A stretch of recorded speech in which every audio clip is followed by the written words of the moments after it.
onde nós ficamos maravilhados com a vida deste casal. Servir a Deus é um privilégio.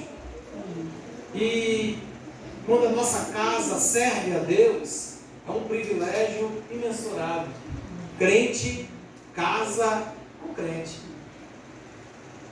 A Bíblia, ela vai descrever a história deste casal.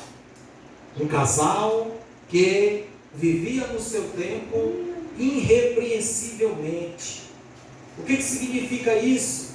Eram pessoas que tinham a sua vida pautada pelos princípios da palavra de Deus, que viviam uma vida em dedicação total à presença de Deus. E a Bíblia vai descrever este casal como Zacarias e Isabel.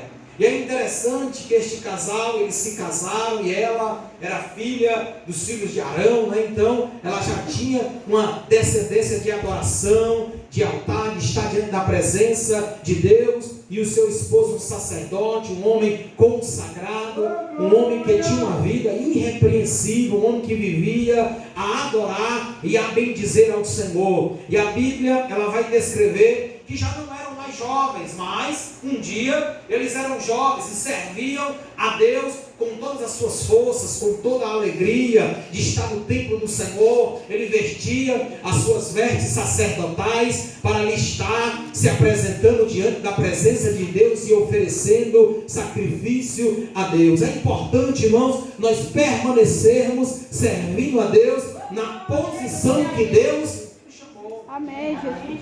E é interessante, a Bíblia vai dizer que Isabel, ela era estéril. Só que a Bíblia vai dizer também que eles eram avançados em dias. A Bíblia não relata a idade deste casal, mas eles já tinham passado o período de ter filhos, que a Bíblia vai dizer que eles eram avançados em idade. Mas é interessante nós observarmos que eles não perderam o desejo de adorar e bendizer ao nome do Senhor. Isso já nos traz uma lição. Nem tudo aquilo que vamos orar a Deus, Deus vai responder prontamente. Mas eu não posso perder o compasso de adorar e bendizer e exaltar o nome poderoso de Jesus. Não é porque eu orei hoje, Deus não me deu hoje, que eu vou me entristecer ou que eu vou deixar de adorar e bendizer ao nome do Senhor. Eu orei hoje, Deus não me concedeu hoje, mas eu estarei com meu coração sempre anelante pela presença do Deus vivo.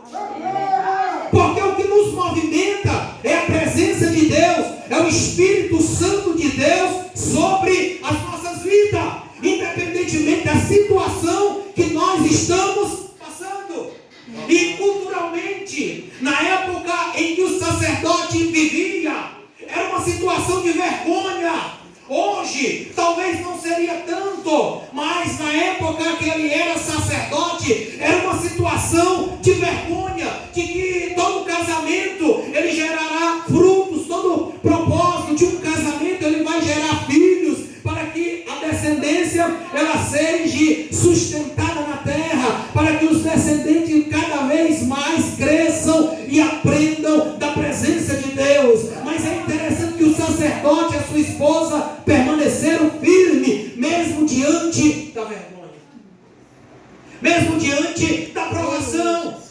Porque, irmãos, o nosso maior objetivo é ficarmos firmes diante da presença de Deus, é servirmos a Deus irrepreensivelmente. Eu tive a oportunidade de um pastor, ele convidar um irmão para uma cidade pequenininha como Buenos Aires, e ele foi com o pastor à venda, pastor Luiz, e ali ele foi comprar alguma coisa, porque era o pregador da noite, o pastor levou para uma venda, para uma quitanda, não sei como os irmãos chamam aqui, e aqui eles ficaram ali, e o pastor saiu a uma certa distância, e o irmão ficou sozinho com o dono do comércio, e o dono do comércio falou assim: você anda com esse homem aí? Ele falou: não, que eu vim pregar na igreja. Você é o maior estranho na terra da cidade. Esse homem, irmãos, o cristão, onde ele anda, ele precisa entender que ele tem um compromisso com a presença de Deus. Amém. O pregador ficou sem chão. O homem falou, você anda com esse homem é o maior estelionatário da cidade. Irmãos, coisa boa é nós, aonde nós andarmos, a presença de Deus ser conosco. Aleluia, Jesus. Nós não podemos ter prata nem ouro, mas a gente anda, Jesus vai confirmando os nossos passos, irmão. Coisa boa é, aonde nós andarmos, Deus está confirmando aquilo que nós está sobre o nosso coração. A gente anda orando e Deus anda confirmando. A gente anda orando e Deus confirma aquilo que está sobre as nossas vidas. E o sacerdote, ele orou, a sua esposa orou, e não receberam, mas eles continuaram fiéis ao Senhor. Eles continuaram fiéis àquilo que Deus tinha sobre a sua existência e sobre a sua vida. Coisa boa, irmãos, é nós compreendermos o tempo que estamos vivendo e vivermos uma vida consagrada a Deus, porque no tempo certo Deus vai trazer resposta a nossas orações.